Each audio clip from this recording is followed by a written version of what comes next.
3 da carta de Paulo aos Filipenses, versículo 20 e 21, diz assim o texto sagrado: mas a nossa cidade está nos céus, donde também esperamos o Salvador, o Senhor Jesus Cristo, que transformará o nosso corpo abatido para ser conforme o corpo glorioso, segundo o seu eficaz poder de sujeitar também a si todas as coisas. Amém. Glória a Deus. Queridos irmãos, a carta de Paulo aos Filipenses é conhecida como uma carta da alegria. O apóstolo Paulo escreve esta carta à igreja de Filipos justamente quando ele estava preso por causa do Evangelho de Jesus.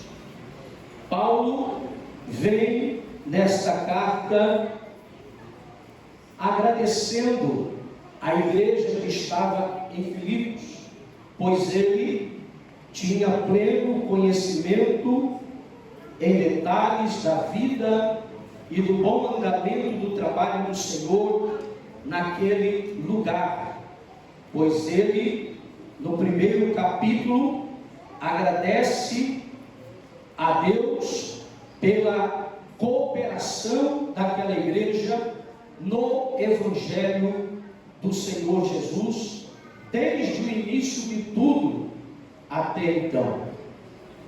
Paulo, o apóstolo do Senhor, ele escreve essa carta focado, querendo alertar e também incentivar a igreja do Senhor a permanecer firmes diante da sua presença, deixando muito claro que até mesmo os seus sofrimentos, as suas dores, as suas aflições, as suas prisões contribuíram para o crescimento do Evangelho de Cristo Jesus. Parece-me que eu vejo Paulo assentado, escrevendo com muito cuidado esta carta. É como que se alguém chegasse junto dele naquele momento e tirasse a atenção dele ao escrever esta carta, e repentinamente ele muda a linha desta carta, justamente no capítulo de número 3. Pois ele diz abertamente à igreja, dizendo: guardai-vos dos cães, guardai-vos dos maus obreiros, guardai-vos da circuncisão.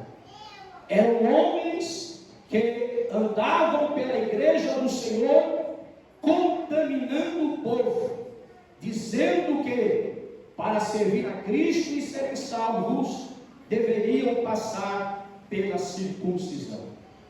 Mas o apóstolo Paulo mostra a sua intimidade com Cristo, o seu agir diante do Senhor. Ele ministra claramente a verdade, que o seu desejo maior é estar diante dele sendo um só com Jesus, jamais se posicionando como um competidor do Evangelho, mas sim como um anunciador da palavra, levando o Evangelho da cruz àqueles que estavam perdidos. Diante disso, Paulo então recomenda: sede também meus imitadores, e tenham cuidado, segundo o exemplo que tendes em nós, pelos que assim andam. O apóstolo Paulo se posiciona como um verdadeiro mestre e pai, consciente de que ele é um homem de de exemplo no Evangelho de Cristo. E que ele poderia dizer: sede meus imitadores, tendo cuidado, tendo o zelo, segundo o exemplo que tem em nós. Ou seja, ele sabia que os seus amados irmãos e conservos estavam vendo o exemplo que Paulo dava no que diz respeito ao Evangelho de Cristo. E ele, então, encoraja a todos a imitá-lo, tendo o cuidado no exemplo que ele deixava à igreja do Senhor.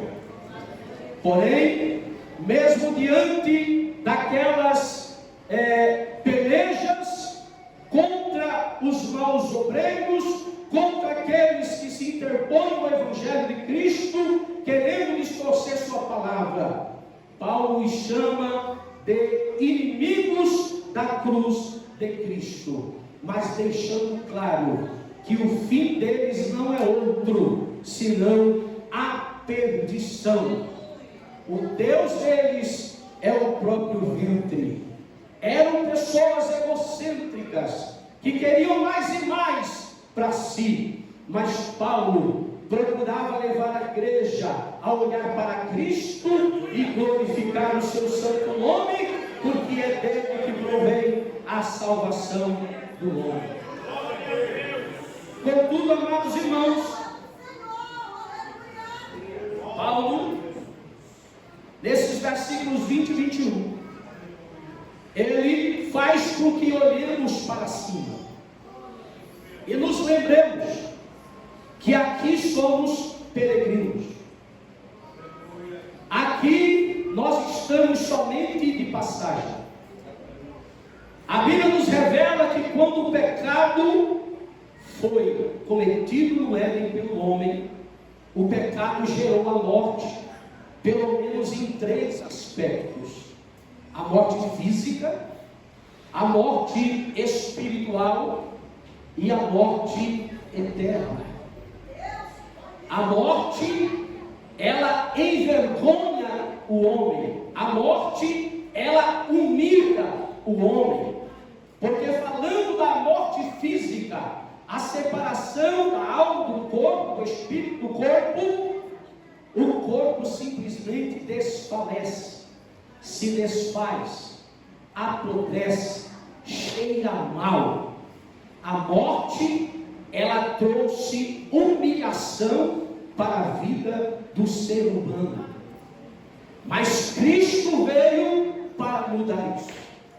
Cristo veio para mudar este aspecto. Aleluia. Porque através da morte de Cristo, nós podemos então ter o privilégio de ter a esperança em nosso coração de que um dia isto há de mudar. Nós estamos, irmãos, vivendo um tempo em que muitos já se calaram e já não falam mais que a igreja a qualquer momento poderá ser arrebatada. Eu creio que vivemos numa geração que ainda existem pessoas que tiveram um encontro com Cristo, mas que aguarda o arrebatamento da igreja a qualquer momento, a qualquer minuto, seja hoje ou seja amanhã. Ele está dizendo: ora vem, Senhor Jesus. Ora vem, Senhor Jesus. Glória a Deus. A Bíblia nos afirma, Paulo dizendo com segurança: a nossa cidade não é aqui. A nossa cidade não é terrena. Embora muitos correm para lá e para cá em busca dos seus recursos, dos seus sonhos e projetos, não tenho nada contra isso, e todos precisam correr mesmo. Porém, saiba que a nossa cidade, ela não é terrena, é uma cidade celestial. Jesus, quando está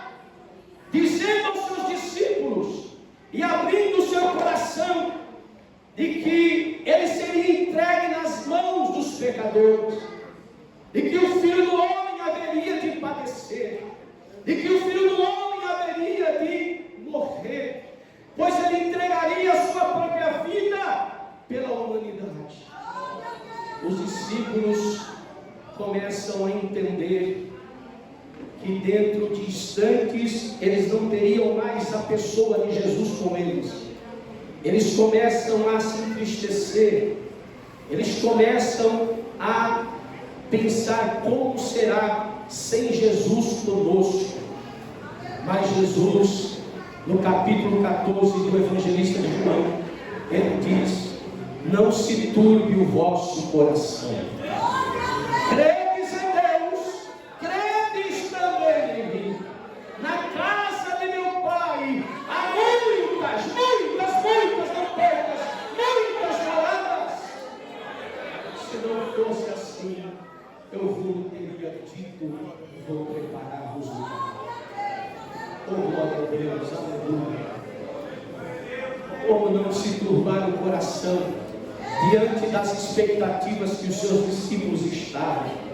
Mas Jesus continuava dizendo: estou vos falando isso para que o vosso gozo se cumpra. O que me chama a atenção em Jesus é que ele falava aos seus discípulos dizendo: eu vos digo agora, antes que aconteça, para que quando acontecer, vocês saibam quem eu sou. Aleluia. O Senhor sempre avisando, o Senhor sempre falando, a palavra de Deus sempre sendo proclamada. Aleluia, glória a Deus. E o apóstolo Paulo, sabendo disso, ele deixou claro à igreja: olha, a nossa cidade não é daqui, ela está nos céus.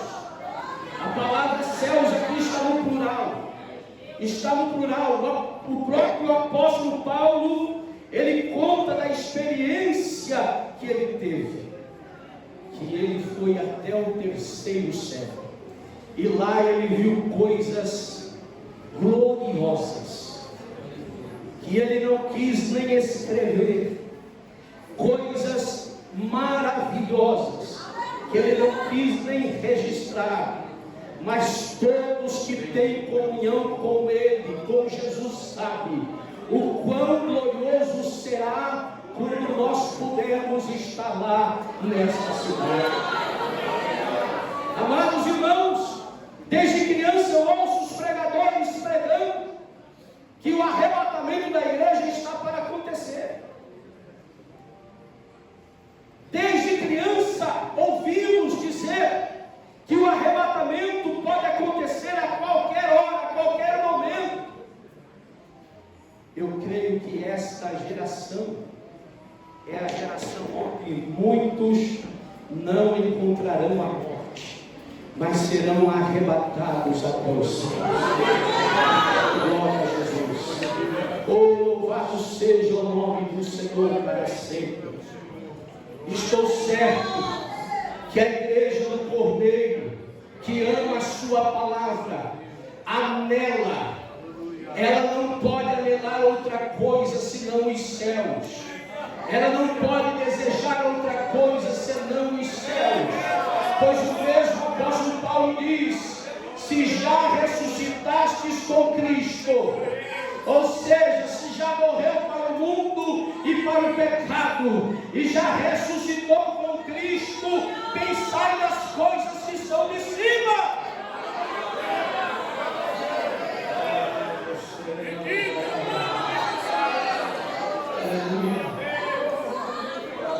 Por que estamos aqui hoje? Culto de ceia do Senhor. E por que é tão importante estarmos aqui? Porque estamos atendendo aquilo que Jesus determinou para a sua igreja, que devemos fazer isto em memória dele, pois ele instituiu a ceia quando esteve com os seus discípulos, sabendo que ele passaria pela cruz, pela humilhação da cruz, mas ele estava certo que o Senhor o ressuscitaria. Ele deixava isto claro aos seus discípulos: mas ao terceiro dia ressuscitarei. Ressuscitarei. E ele deixou este memorial: o pão como símbolo do seu corpo, o fruto da vide como símbolo do seu precioso sangue. E ele disse: fazei isto em memória de mim. Em memória. Todas as vezes que nos reunimos é para nos lembrarmos. Por que lembrar? Porque temos facilidade de esquecer.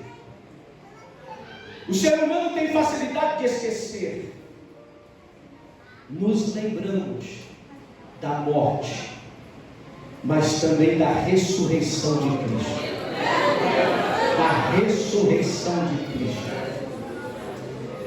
Quando ele é assunto aos céus, a multidão estava olhando para ele, e eles viram o Cristo amado desaparecendo nas nuvens dos céus. Apareceram dois varões e perguntaram: por que olhais assim para cima? Assim como os viste ir, da mesma forma ele voltará. Aleluia, aleluia, aleluia. Este memorial é um sinal de que a qualquer momento ele vai voltar. Todas as vezes que celebramos com reverência diante de Deus este memorial, trazendo ao nosso coração e sendo grato pela morte de Cristo, pelo Cordeiro Santo que derramou seu sangue e que nos purifica de todo o pecado.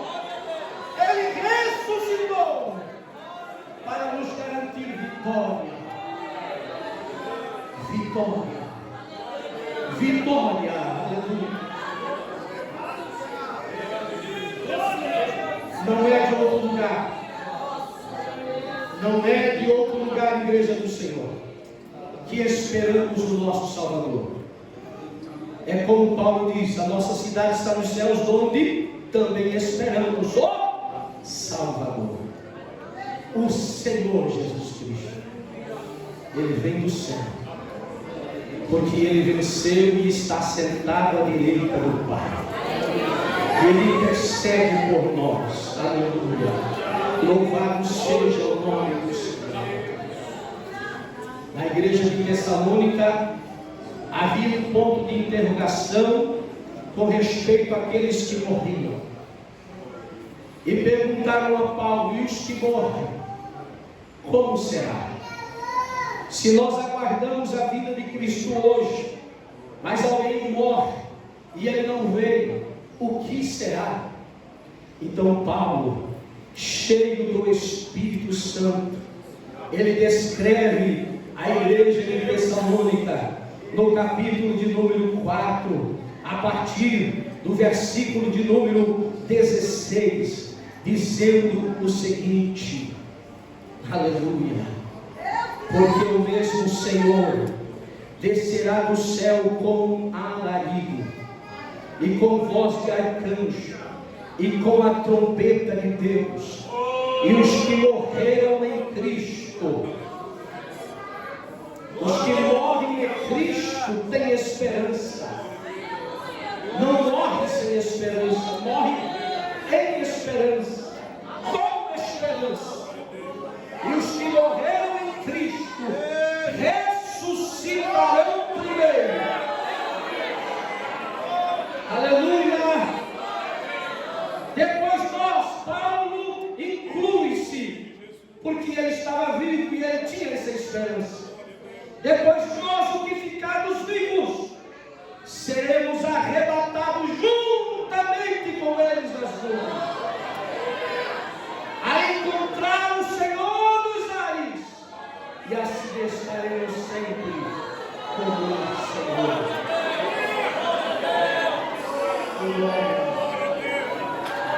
Aleluia!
Deus disse a Noé: entra tu e a tua família.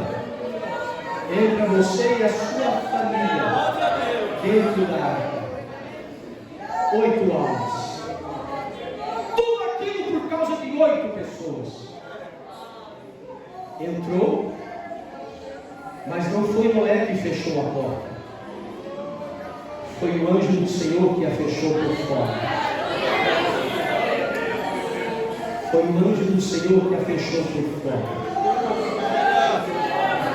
E o dilúvio veio somente depois de 7 dias dentro. Desculpe aí os pós-tribulacionistas, né, professor Jair? Mas assim como Noé ficou dentro da arca por 7 dias e o dilúvio desceu só depois, a igreja do Senhor estará com ele durante os 7 anos da grande tribulação, da aflição. Porque disse Jesus: assim como guardaste a minha palavra, eu também te guardarei da tentação que há de vir sobre este mundo.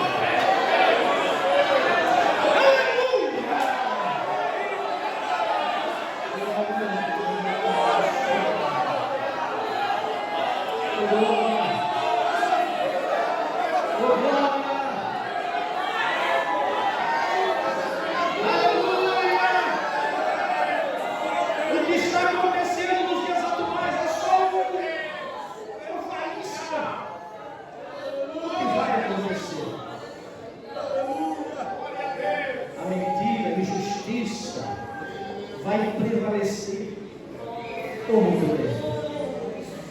Mas a igreja do Senhor segue caminhando triunfante e dizendo assim: ora vem, Senhor Jesus. Ora vem, Senhor Jesus. Quando você diz: Senhor, não aguento mais, não suporto mais, não consigo mais, vou desistir, o Espírito vem e te levanta e diz: você vai conseguir.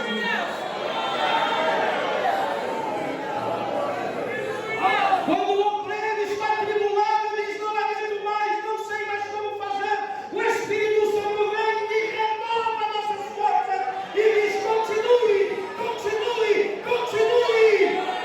Ora vem, Senhor Jesus.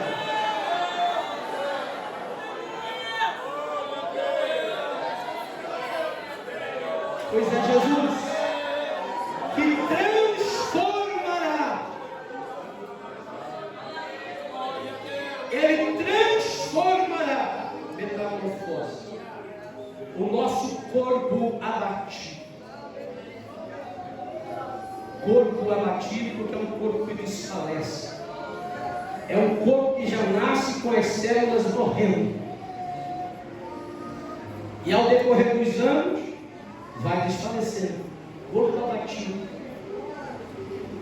Mas Paulo diz que o nosso Jesus transformará o nosso corpo abatido para ser conforme o seu corpo glorioso,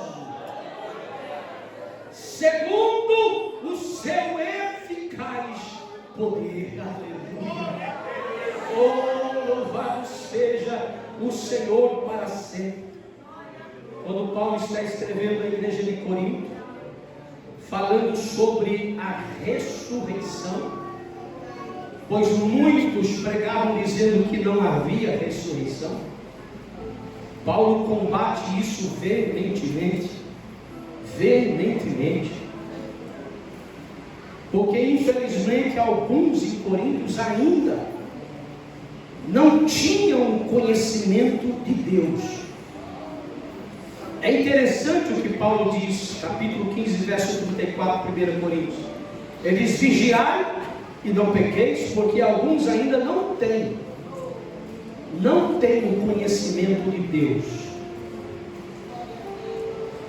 Por isso que Pedro disse: crescei na graça e no conhecimento. É importante crescer no conhecimento de Deus. E como que o cristão, ele cresce no conhecimento de Deus? Orando, estudando a Bíblia, vindo para a escola dominical, culto de ensino. Como que o crente pode ter o conhecimento de Deus? Lendo e estudando, meditando na palavra do Senhor. Mas Paulo dizia à igreja de Corinto: alguns não têm conhecimento de Deus para a vergonha de vocês. É uma vergonha um crente salvo em Jesus não ter o conhecimento de Deus, não poder responder àqueles que perguntam a razão da sua fé. Mas Paulo, quando está falando sobre a ressurreição, versículo 51, ele diz: eis aqui vos digo um mistério. O que é mistério? Algo que não foi revelado. Um mistério. Na verdade, nem todos dormiremos, mas todos seremos transformados. Entendeu o que Paulo está dizendo? Nem todos dormiremos. Literalmente dizendo, nem todos morreremos. Ele está falando de dois grupos, dos que morrem e dos que estarão vivos.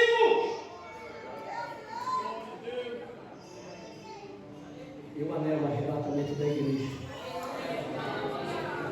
Eu espero o arrebatamento da igreja. Você espera o quê? A morte? Ou o arrebatamento da igreja? Então Paulo está dizendo, no momento, num abrir e fechar de olhos, ante a última trombeta, porque a trombeta soará, os mortos ressuscitarão incorruptíveis. Incorruptíveis.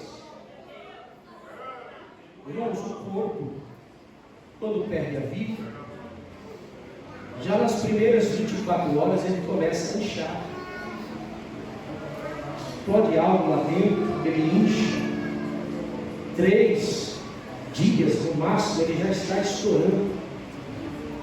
Já está estourando. O corpo vai apodrecendo, vai sendo comido. Mas Paulo está dizendo que os mortos ressuscitarão incorruptíveis.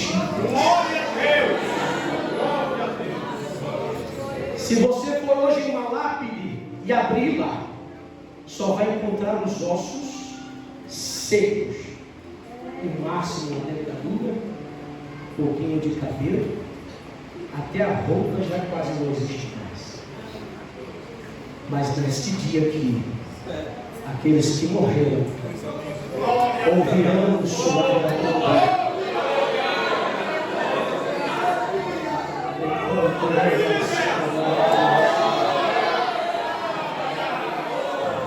Aleluia! Aleluia! A glória de Deus está nessa casa. E Ele vem para renovar a esperança da tua alma, a esperança da igreja.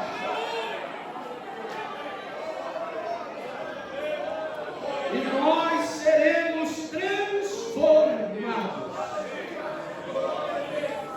Porque convém que isto que é corruptível se revista da incorruptibilidade.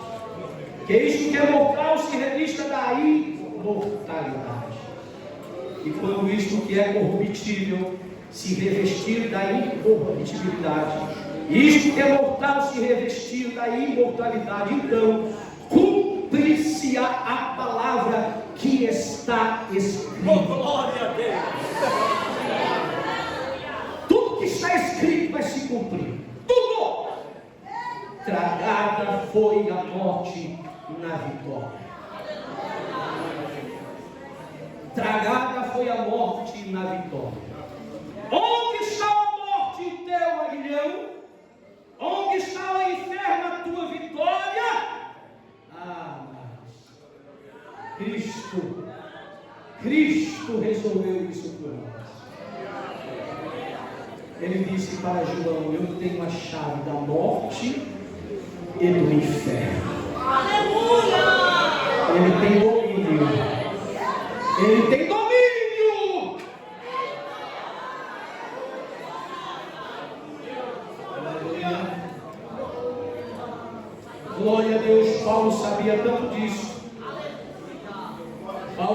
sabia tanto disso. E na sua carta aos Efésios, aleluia, glória a Deus, no capítulo de número 4, versículo 8, Paulo usa o texto de Salmos, que diz: pelo que diz, subindo ao alto, levou cativo o cativeiro e deu dons aos homens.